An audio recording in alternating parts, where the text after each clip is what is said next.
שלום כולם, שמי ירמיהו כהן, ואני רוצה לדבר לישראל היום, הערב, בארצות הברית. אנחנו מתפללים בשבילכם. אני מצטער מאוד. יש לי שני דברים שאני רוצה לתת לכם עכשיו בזמן הזה.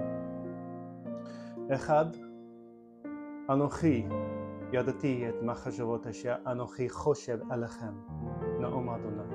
מחשבות שלום ולא לרעה, לתת לכם אחרית ותקווה.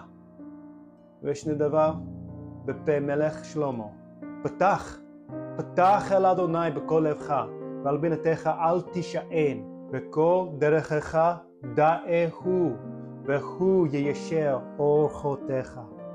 פתח אל אדוני עכשיו ישראל. עם ישראל, המלך שלכם יבוא בקרוב. המושיע יבוא בקרוב. תודה, שלום, ויברכך אדוני. ערב טוב.